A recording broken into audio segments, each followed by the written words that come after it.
S.S.S. Vayeishev, Tov Shin, Pei Gimel, and we are just a couple of days before Hanukkah.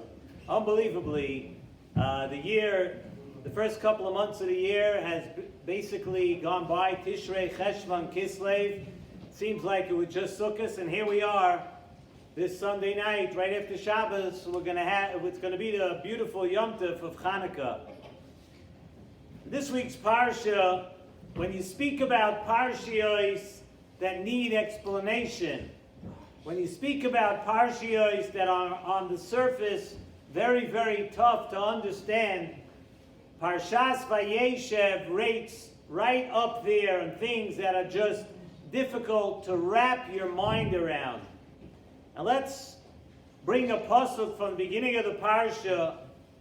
The pasuk says, "V'Yisrael ohav es Yosef mikol banav, ki ven zikunim hu loy." That Yisrael, Yaakov Avinu, he loved Yosef more than all his other children. Why? Ki ven zikunim hu loy. Pasuk Pshat in the pasuk is that he was born when Yaakov was older. He had Yosef when he was older. He's the second last of his children, right? V'yosa loy kisoines pasim. And because Yaakov Avinu loved Yosef, he made for him a kisoines pasim. And we all know what happened when Yaakov Avinu gave that to Yosef. Vayiru echav, his brothers, the Shvatim, saw ki oisoi ohav avihem mikol echav, that Yaakov liked Yosef more than all the other brothers. Vayisneu oisoi, and if you could even say the words about the Shvatim, we don't like to use the word hate, right? But that's what the Torah tells us. Vayisneu oisoi, the other Shvatim, the brothers, they hated Yosef out of jealousy, out of the fact that Yaakov was giving Yosef preferential treatment. Now Rashi brings the Targum on these words, ki ven zikunim hu loy. Rashi says, the Targum of ben zikunim hu loy is bar chakim hu lei. That Yosef was smarter. Yaakov Avinu gave Yosef extra special attention. Why? Says the Targum, Kiven Zekunim Huloi, that Bar Chakim Hulei, that Yosef was smarter. And the Mefarshim tell us that Yosef was smarter because everything that Yaakov Avinu learned in the yeshiva of Shem Ve'ever, all that Torah, all that knowledge, he gave over to Yosef. So Nesivos Shalom asks a question over here, a question that really, I'm sure, bothers every person, whether you're here, whether you're not here, whether you learned it in school, whether you didn't. The question is, everybody asks the question, how is it that Yaakov Avinu did this? How did Yaakov Avinu do something? And remember, we're talking about the Avos, so I'm just saying the words, but it boggles the mind, in our small minds, at least to try to understand, how did Yaakov Avinu do this? Because we see from the Psukim, we see from the Parsha, what all of this caused. It caused Mechiras Yosef, and Mechiras Yosef was because Yaakov Avinu loved Yosef more than all the other brothers, and it kept rolling from there. Terrible things happened. That Yosef ended up being sold to the Medonim, to Mitzrayim, and everything that followed after that. How is it that Yaakov Avinu did what he did is it possible that Yaakov Avinu did not foresee what is going to come out of what he's doing and everything that would continue and happen as a result of what Yaakov Avinu was doing? And especially since it's quite obvious that what Yaakov Avinu did caused what happened afterwards? Is it possible that the Torah is coming here to tell us something bad about Yaakov Avinu? That Yaakov Avinu loved one son more than the others, and Yaakov Avinu caused the brothers to hate Yosef, and because of that, Yosef was sold. Is it really a parsha in the Torah where the Torah is telling us about Yaakov Avinu doing things wrong? It doesn't sit well. It requires a lot more explanation. So Nesivos Shalom answers, and he tells us a beautiful explanation and pshat in the whole episode here of Yaakov, Yosef, and the Shvatim. And he brings from the Divrei Shmuel. The Divrei Shmuel, next week's parsha, we don't have to stay in suspense. We all know this week Yosef ends up in Mitzrayim, and everything that happened to Yosef in jail with the right Saramashkim, Saraifim, the whole thing. But next week's parsha, we know the Shvatim come down to Mitzrayim. We all know the end of the story. And when the Shvatim come in next week's parsha to Yosef, on a few different occasions, Yosef is having a bit of a difficult time. The Shvatim come, and they're giving each other a little bit of a hard time. And when Yosef sees the Shvatim, the Torah tells us that Yosef wants to cry.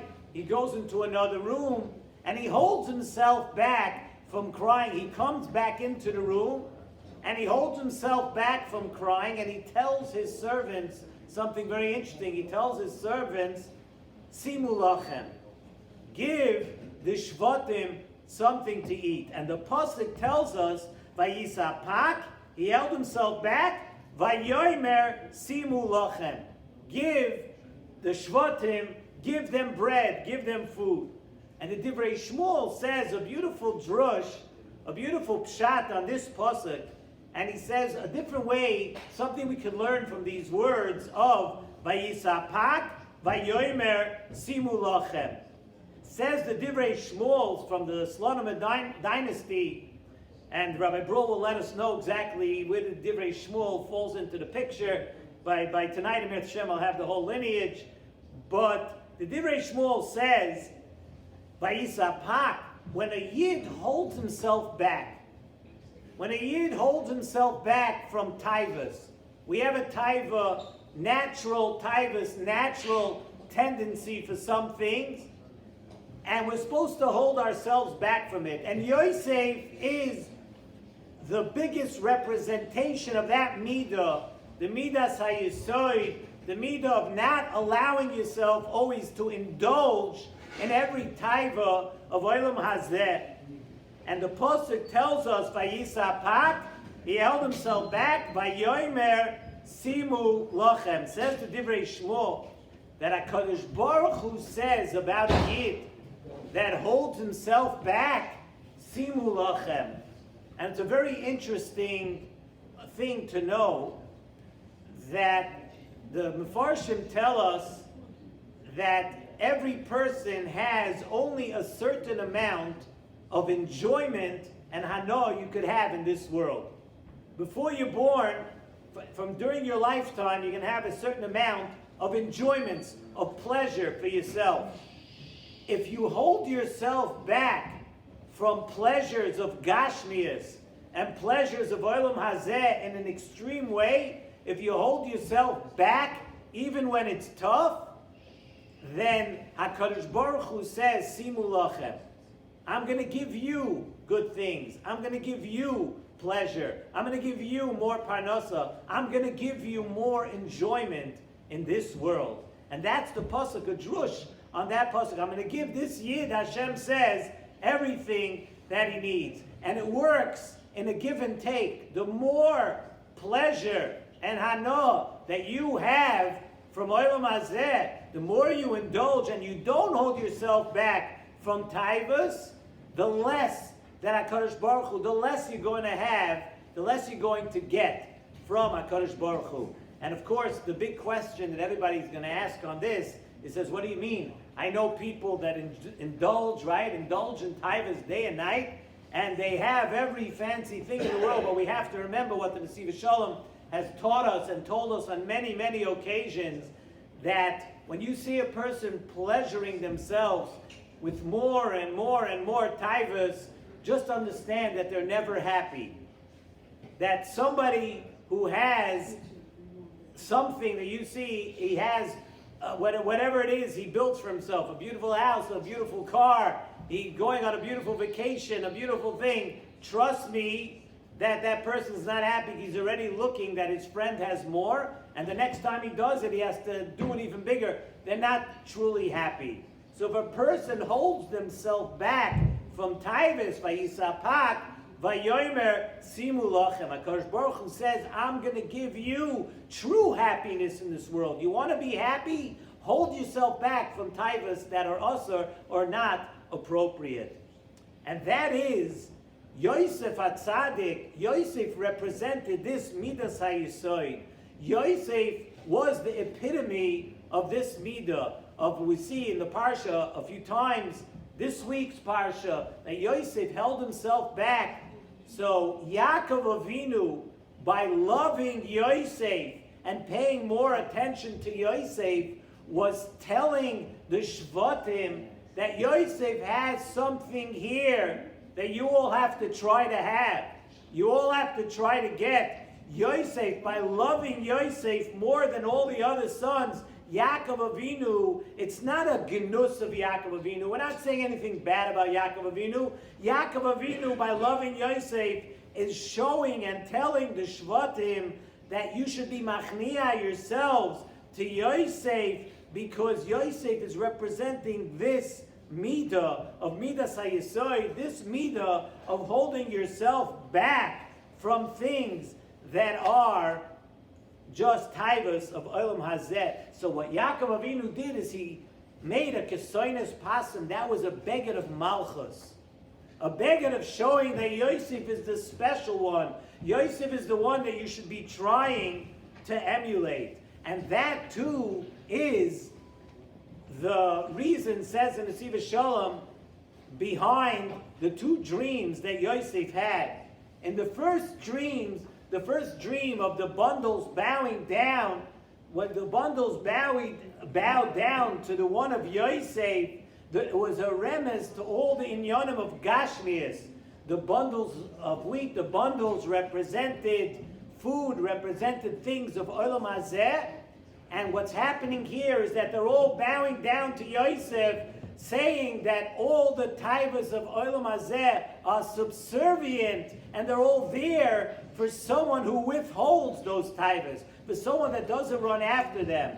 And the second dream of the moon and the stars and the sun is representing all things in Shamayim, all things ruchnius, that HaKadosh Baruch Hu is telling by this dream that anything, that all the koiches of ruchnius are also tolling in every person being goiver over their taivas. And Yosef's idea, by telling the Shvatim, telling his brothers about these dreams, was to let them know this inyan, this connection to the more you hold yourself back, the more you follow my midah, the more everybody else will bow to you, the more you will receive from HaKadosh Baruch Hu. And this is really a lesson that we can learn this week when it comes to Hanukkah.